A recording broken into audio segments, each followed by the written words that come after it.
Alright, for all you do-it-yourselfers out there, hi, my name is Steve, and I'm going to show you how to recharge your AC in your vehicle. You can do it yourself, and it doesn't really cost that much.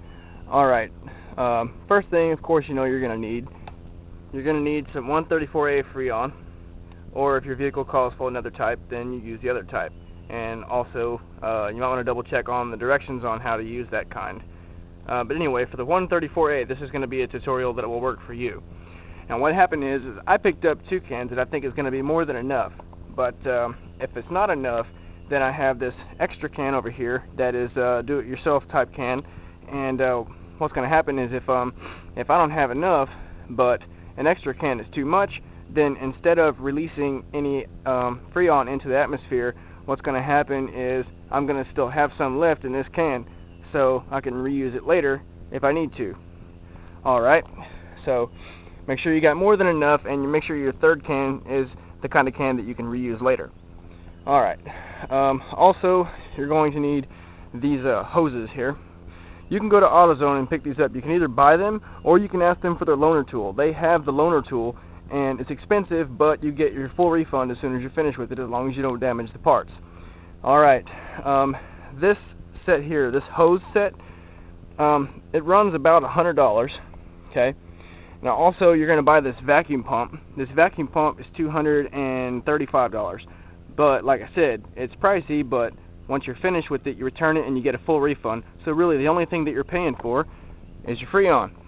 Alright, so what you're going to do is you're going to hook up your low side and high side lines on this hose kit to your car. Now, you don't really need to know which one's low and which one's high, and the reason why I say that is because the high side fitting will not fit on the low side. The low side fitting will not fit on the high side, so you don't need to worry about that. It's dummy proof. What you're going to do is you hook those up, you figure out which one fits which, and you put your low side on, you put your high side on, and up here, you see these valves over here. You're going to make sure both of these valves are open completely. Okay? This middle one, this yellow line, hooks into your vacuum pump. Now, you've got your hoses connected, your high side and your low side. You got your yellow line connected to your vacuum pump here. You're going to turn it on. And if you look up here, you'll notice the gauge is going down. It's putting a suction on your system. What happened here is my line broke. I actually broke my line myself accidentally. I bent it too much and then it created a leak, and all my Freon leaked out into the atmosphere. There was nothing I could do about it. So anyways, I replaced the line, and now I'm recharging my system, and this is how you do it. Alright, let me make a little correction here on one of the last things that I was saying. Remember when I was telling you that before you let it sit for a while that you're going to turn off your high side? Well, what happened was with me, I just turned off the high side and I left the low side open just like you're supposed to make sure that you don't have a leak in your system. But as it turned out, the vacuum pump had a leak. So I could have easily confused that vacuum pump's leak with my line's leak. So what I did was I went ahead and I closed both valves. After I put a suction on the system, you see now that I'm back down to 0. Okay, so I'm closing the low side now. Now you got the low side closed and the high side closed, with the suction is on the system and your gauge is at 0.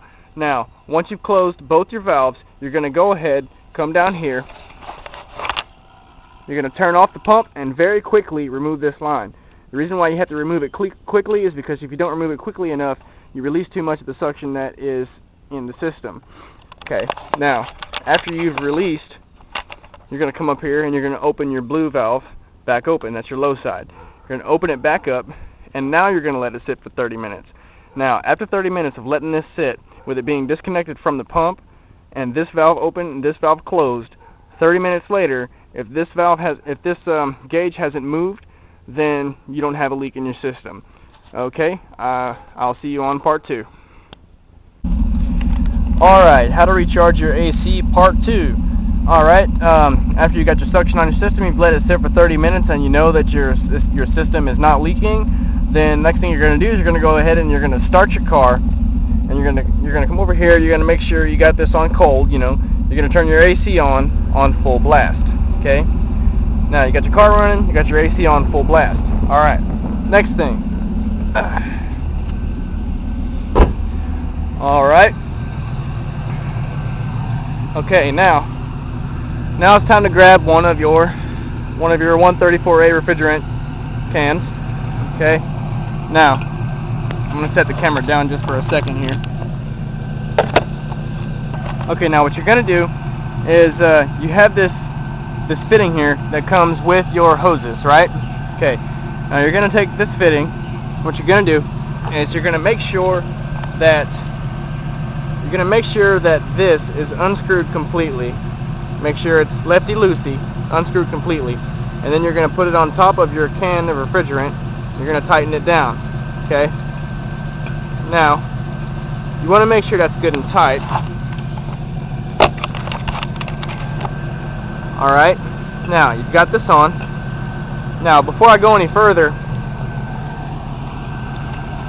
you're going to go ahead and you're going to close this line. Okay?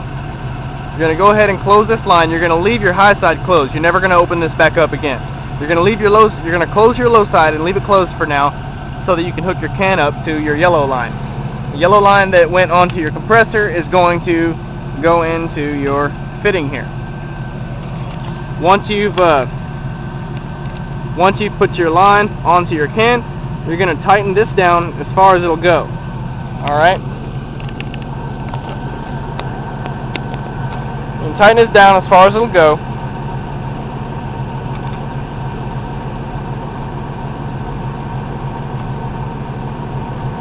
Once you get this tightened down as far as it's going to go, what it does is it has a pin inside that punctures into the can. Now, you're going to have to open this back up to release your coolant. Okay?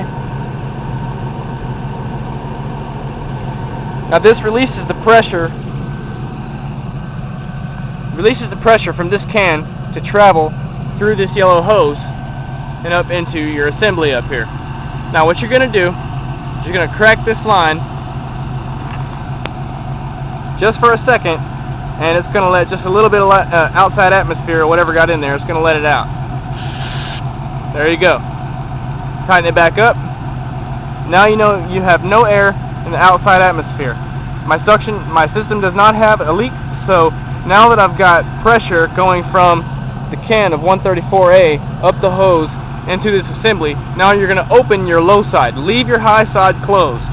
Open your low side, and you'll see on the gauge it starts to pressurize. There you go. Now, you've got that pressurizing. You're going to grab your can. You're going to shake it around a little from here to from time to time until it empties. Okay, I've gone through the first can. Now, once you finish your first can, you're going to go ahead, tighten your low side line back down, tighten it down all the way. Okay, then you're going to remove. What you're going to do is, this is the new can. I've already removed the old can over there. But what you do is, once you tighten your line up there, then you come down here and you loosen this can and take it off. Okay, you're also going to take your knob here and you're going to loosen it all the way before you put it on the new can. Okay, now you screw your new can of refrigerant into the bottom of the fitting, and then you tighten this valve down. You tighten this down all the way, and it punctures the can again. And then after you finish getting this all the way down, you loosen it all the way back up, and that releases the pressure from the hole that is punctured. It releases the pressure in and into the yellow hose again. Okay, same as before. You come back up to the top and you loosen your low side again, and your gauge moves again. Alright,